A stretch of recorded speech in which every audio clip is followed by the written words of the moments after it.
Hey, Marcus, how you Hello. doing? How you doing? Good afternoon. I'm fine, thank you, yes. It's very good to see you, sir. We enjoyed your show very much last night. Oh, thank you, yeah, it was fun. And on the basis of that, slightly nervous about, because it's a very personal show that you're doing. You're not. There's a few rants, a couple of things that are political, but essentially it's all about you. Yeah, it is. And far more sort of confessional.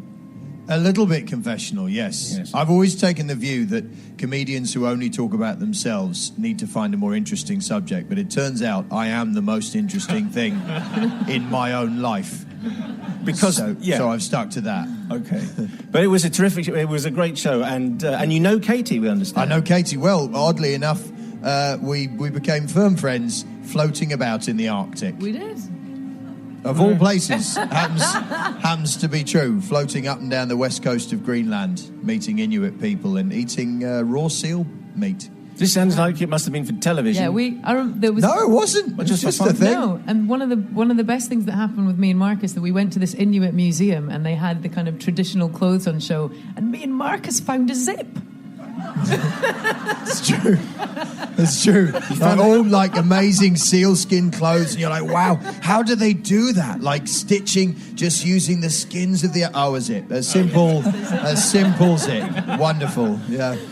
Okay, so the show's very confessional, and so I don't know whether there's something else that you're going to confess, whether it's going to be a particularly embarrassing thing. I don't know if we've checked this through. I feel genuinely bad about the thing I'm going to confess. Oh, that's good. Right. Yeah. Does Katie know about it? No, Katie doesn't know this. I did so much to choose from, Marcus. yeah, there is. There are some bad things. I did a bad thing, Simon. Should I start? Should I say? Yeah. Okay, well. Forgive me, Father Simon, for I have sinned. It's been, my whole life since my last confession. Some years ago, I took a holiday in the island of Mallorca. It's a very beautiful place, and I was there with my family, and we went to a beautiful bay there called San Telmo, and there are some lovely restaurants, little family-run restaurants, and they're all very cute, and they're just lovely people, and you overlook the bay. And this bay has a little island in the middle of it, and we were sitting there enjoying the Spanish food, the paella and chibarones and all of this stuff, and it was wonderful, and sangria and the whole bit. And then these 3 boats from Magaluf arrived, right? And Magaluf, I can't say what it's also known as because this is an afternoon show, but change the first letter to a sh, and that gives you, so if you can spell, you can be rude, right? These 3 boats, the 3 jumbo boats, arrived, and they bring loads of incredibly noisy people, and they play "We Roll Off the Daddy's Bay" like this, and I was livid with them. And then there's this announcement where they go, "Right, you're going to stop here for 10 minutes. Right, you can go ashore and get a postcard and wander around and see some real Spanish people. If you don't touch them now, because they will turn." You know.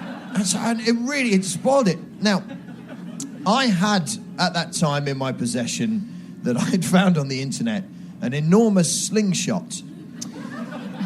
And when I say enormous, it took 3 people to fire this thing, 2 to hold either side of this enormous length of rubber with a pouch in the bottom. And I bought, because it was fun just to send them into the bay, some water bombs. And so my brother and my father and I set ourselves up on the edge of this restaurant, and we launched an aerial offensive on the 3 jumbo boats, which were now serving sangria to the people who got their postcards. And so we kind of blitzed them with water bombs, which was quite fun, and they got wet. And that's not the confession. What happened then, Simon, is that unfortunately we ran out of water balloons. And then we needed to find something else to send because they were still singing their awful songs. And so I tried a bread roll from the restaurant. But being light and bready, quite delicious actually, it didn't make the distance. So the only way to make it cover all that distance was to wet it. So I added weight by pouring sangria onto the bread rolls, and then we fired bread rolls, and they formed a beautiful arc like a comet through the Spanish afternoon sun and landed with a hefty splat right in the middle of the 3 jumbo boats. And we hit a lot of people until all the bread had run out, and then And then we moved on to baked potatoes, and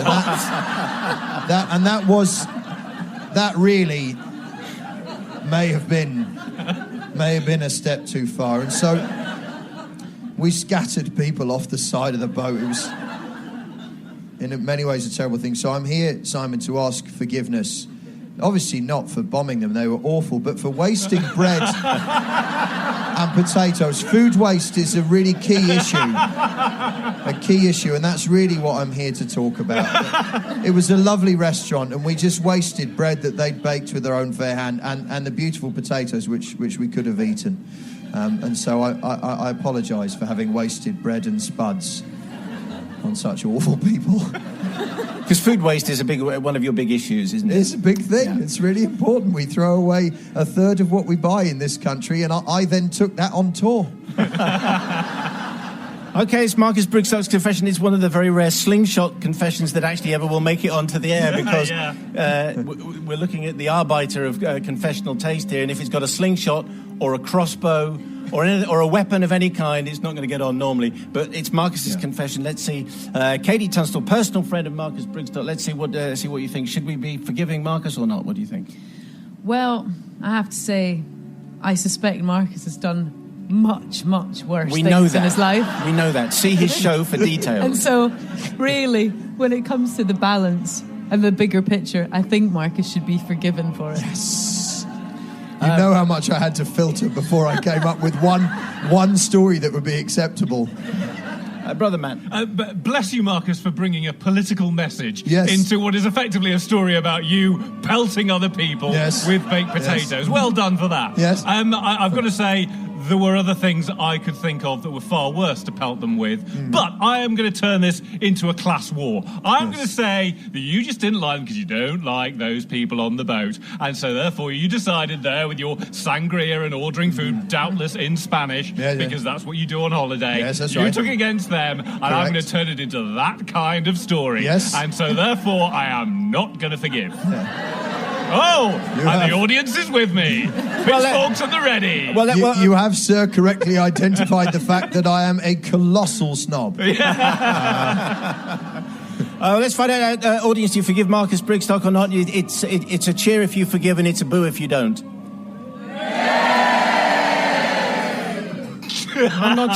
Did you hear those awful people booing? I'm not above firing weapons at you. Marcus, thank you very much indeed for coming down. My pleasure. And Thank you for having me, I sir. love the Brummie accent in there, because one of the great joys of your show is your mastery of many accents from around this country and other countries. Yes. And the fact that you aren't embarrassed, or the audience were cringing, thinking, please don't do the Nigerian, but you just went ahead. I just carried on. And it's a fantastic show. Marcus